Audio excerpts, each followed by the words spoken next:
자, 이번 청주는 우리 민주당 후보들을 민주당 당원들과 우리 청주 시민들이 다 선택하신 거죠? 네! 저나 당 공관위에서 지정하거나 선택할 수도 있지만 우리 당원들하고 우리 시민들한테 맡겨드렸더니 새로운 인물로 다 선택하셨습니다. 이제 책임져 주시는 겁니까? 네!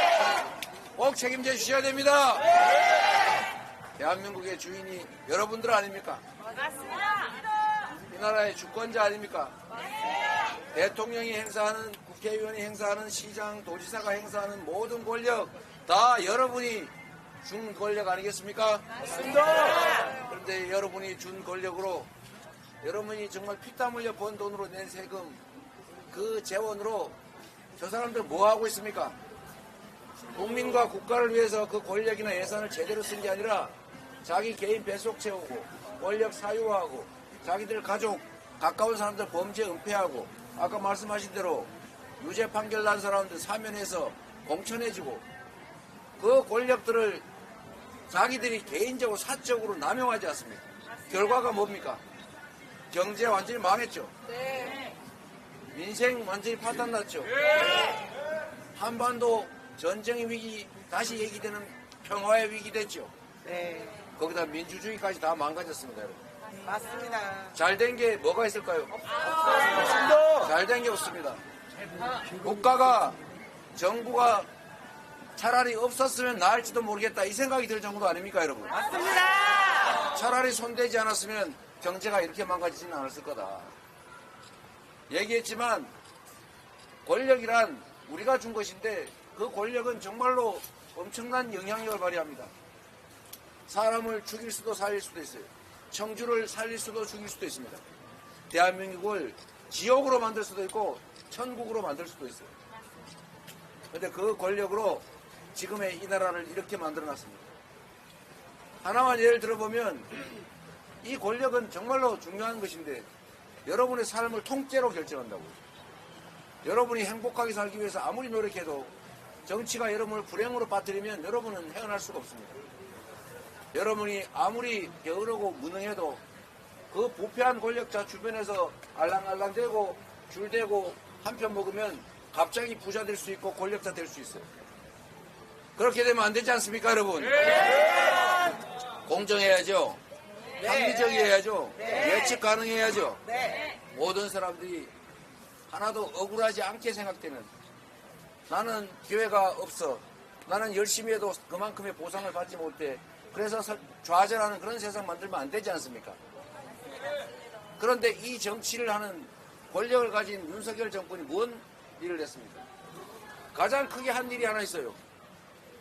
불황으로 안 그래도 국가 재정이 부족한데 재정을 어떻게든지 마련하기 위해서 선진국들은 횡재세라는 거 만들어서 이 에너지 위기를 이용해서 떼돈 번 그 집단들한테 세금을 부과했습니다. 코로나라고 하는 국가적 위기를 이용해서 돈 번 집단들이 있어요.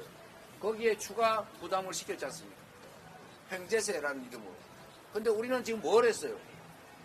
경기를 살린다는 회개한 명분으로 안 그래도 돈이 남아도는 초부자들, 초대기업들한테 세금 깎아줬습니다.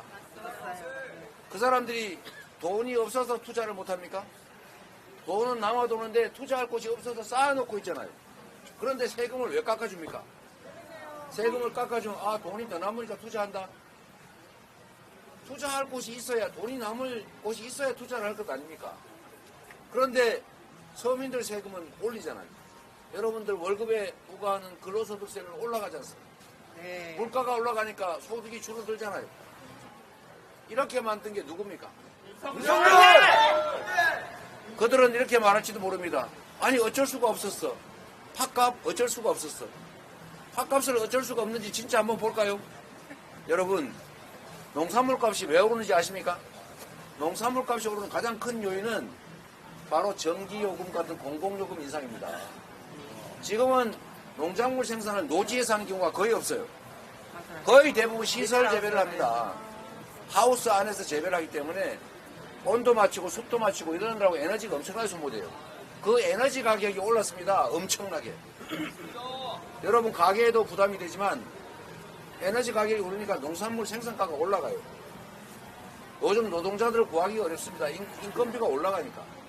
그중에 공공요금만 통제를 했더라도 농가의 부담이 크게 늘어나지 않아서 농작물들이 뛰지 않습니다. 그들이 그렇게 말하죠. 아니 한전이 적자나는데 어쩌란 말이냐. 지금까지 적자가 안 났습니까? 그런 거 떼우라고 우리 세금 내잖아요.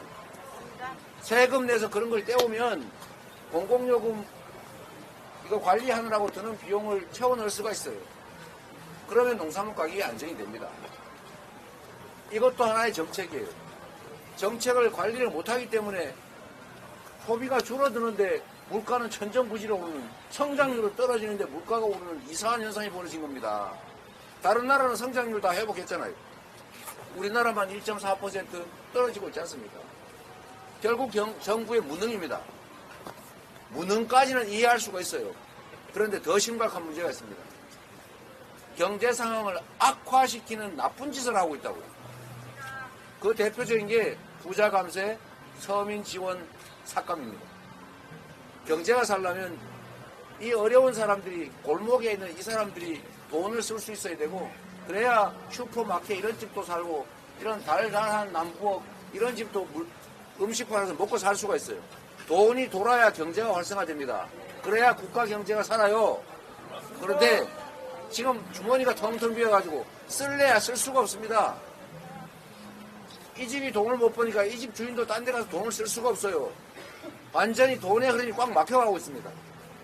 이럴 때 돈을 풀어야죠. 사람도 이게 기가 꽉 막히면 이렇게 침 나와가지고 피 뽑으면 금방 돌아와요. 피를 많이 뽑아야 되는 게 아니라 기혈을 뚫어주는 겁니다. 경제도 똑같아요. 그래서 지금 말씀하신 것처럼 1인당 25만원 정도, 4인 가구 100만원 정도로 지역화폐로 좀 동네에서만 써라. 청주 사람은 청주에서만 써라. 그것도 대형 유통점 말고 이런 동네 가게에서만 써라. 이렇게 하니까 그때 코로나 때 어땠습니까? 좋았어요. 코로나 때 거의 5, 6개월 동안 그 이전보다 경제 성장률 곡선이 상향으로 확 돌아섰어요. 근데 그때 나라 망했습니까? 아니요. 물가 엄청나게 올라가지고 나라 망했어요. 아니요. 그때 모두가 행복했지 않습니까? 경기가 살아났잖아요. 경기가 사니까 세금도 늘어나서 국가 재정도 다시 채우지 않습니까? 이게 정책입니다, 바보야. 이게 정책. 지금 당장 할 수 있습니다. 지금 당장 할 수 있어요. 그런데 대통령이 지금 뭐 합니까? 전국을 다니면서 이 약속, 저 약속, 이거 해줄게, 저거 해줄게. 뭐 해주겠다는 게 엄청나게 많아요. 평소에 안 하더니 선거 때 되니까 열심히 하는데 그 약속한 거 이행하려면 1,000조 원 가까이 든다는 거 아닙니까? 1,000조 원은 써도 되고 13조 원은 쓰면 안 됩니까? 1,000조 원은 특정 소수가 혜택 보는 그런 정책이다. 정말 국가 재정을 대대적으로 쏟아붓는 건 괜찮고 13조 원으로 국민 1인당 25만 원씩 줘서 동네 상권 살아나게 하는 거, 정말 손발에 피가 돌게 하는 거, 이렇게 하는 건 안 된다는 게 이해되십니까, 여러분? 안 됩니다. 바로 그겁니다, 여러분. 여러분이 맡긴 권력이, 여러분이 낸 세금이 여러분을 위해서, 나라를 위해서 쓰여지는 게 아니라 특정 소수를 위해서 누군가의 뱃속을 채우기 위해서 쓰여지고 있는 것입니다. 이걸 막아야 돼요. 이 권력을 가진 사람들이, 예산의 집행권을 가진 사람들이 이렇게 해가지고는 권력을 유지할 수 없구나. 이렇게 하다가는 쫓겨나겠구나. 이렇게 하면 권력을 뺏기는구나.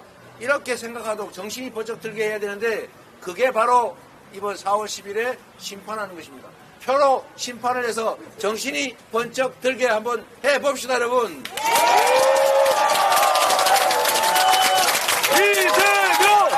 이재명! 돌파! 여러분, 잘 살고 싶지요? 네. 평화로운 나라에서 안전하게 살고 싶지요? 네. 민주적인 나라에서 자유롭게 표현하고 걱정하지 않고 살고 싶지 않습니까? 네, 맞아요. 우리는 그런 나라를 향해 가고 있었어요. 정말로 수십 년간 수많은 사람들의 피와 목숨을 바쳐가면서 민주주의 만들었고, 정말로 여러분 우골탑 쌓아가면서 논밭 팔아 정말 소 팔아가면서 자식들 공부시켜서 이 자리까지 왔습니다. 우리가 세계 R&D 투자 거의 최상위권, 국가 단위로 연구개발을 열심히 해서 기업들이 국제 경쟁력을 가지는, 그래서 4대, 5대 수출 강국이 됐습니다. 10대 경제 강국에 반열이 들었어요. 모두가 부러워하는 모범적인 민주국가이지 않습니까? 그런데 이게 상상도 못할 정도의 퇴행이 2년도 안 된 짧은 시간 안에 일어났습니다. 이 체제나 시스템이라고 하는 게 얼마나 허약한지, 그 시스템을 운영하는 사람에 따라서 아무리 완벽한 시스템도 소용이 없습니다. 우리가 이렇게 피땀 흘려서 정말 목숨 바쳐서 만들어왔던 이 대한민국이 이제는 절망의 나락으로 떨어지고 있어요. 이제 멈춰 세워야 되지 않겠습니까? 우리가 행복하게, 우리 다음 세대들은 미래가 있는 세상을, 안전하고 평화로운 한반도를 만들려면 우리가 이제 나설 때입니다. 이제 더 이상 방관할 수 없지 않습니까? 이번 4월 10일에 여러분이 이 나라의 주권자라는 것을 증명해 주십시오. 4월 10일은 우리 이광희, 용해인, 이재명, 민주당 이 당이 승리하는 날이 아닙니다. 이 날은 국민이 주권자임을 선포하시고 국민이 승리하는 날이어야 됩니다.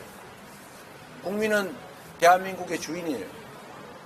윤석열, 국회의원, 정치세력은 일꾼일 뿐입니다. 우리가 잠시 우리의 일을 맡긴 대리인 모습인 것이죠. 그 모습들이 이제 주인의 머리 꼭대기에 올라앉으려고 합니다. 주인을 무시하고 멸시하는 것도 모자라서 화한단 875원이야. 한 뿌리에 875원이라 그래서 내가 언제 그래서 진짜 875원짜리 있네. 이 장관, 후보, 대통령이 하는 소리 아닙니까? 국민을 무서워하면, 존중하면 이럴 수 없어요. 국민들이 이렇게 어려운데 야 그거 물가 올라 안 돼 그러면서도 25만원 지급은 반대하면서 재벌들한테 십수조 원씩 수십조 원씩 세금 깎아주는 걸 하는 그 사람들 이제 정신 차리셔야 됩니다. 우리가 행복하게 사는 길, 평화롭고 안전하게 사는 길, 자식들한테 물려줄 세상은 기회가 공정하게 주어지는 합리적인 세상이라야 됩니다. 이런 불합리한 세상에, 이런 기회와 자원을 소수가 독점하는 이상한 세상에 자식들 아무리 공부시키고 아무리 실력 키워놔도 기회가 없으면 뚫을 수가 없는 겁니다. 이번에 새로운 길을 다시 갑시다. 여러분 한 명 한 명이 새로운 역사를 만드는 주인공이 되어야 됩니다. 우리가 소수라고 실망하면 안 됩니다. 힘없다고 포기하면 안 됩니다. 포기하는 것은 그들을 편드는 겁니다. 맞습니다. 이재명!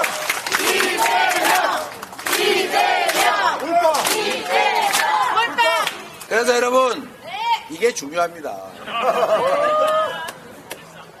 여러분 우리 스스로 행동하고 참여하는 거 반드시 필요합니다. 이 자리에 오신 분들이야 당연히 참여하고 행동하고 적극적으로 나서겠죠. 문제는 반쯤 관심을 놓아버린 사람들, 실망하고 좌절해서 포기하려는 사람들, 이 사람들에게 주권자로서 권력을 행사하게 해야 합니다.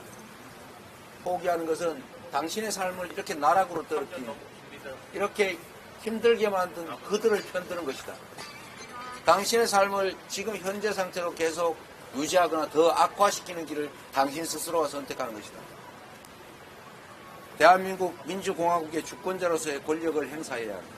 그게 여러분의 다음 세대들이 행복하게, 안전하게, 평화롭게 사는 길이다. 이거를 많이 알려주고 함께 손잡고 가서 이번 4월 10일에는 확실하게 저들의 횡포를 멈춰 세우고 새로운 희망의 나라로 다시 출발합시다, 여러분.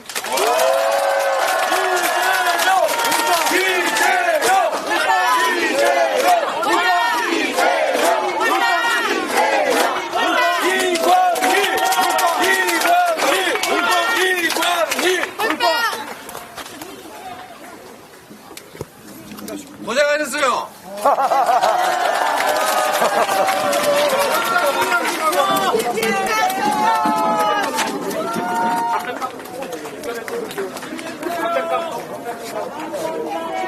다음 장소로 이동할 것 같아요. 오늘의 마지막 장소로. 합백각 국결! 힘내세요.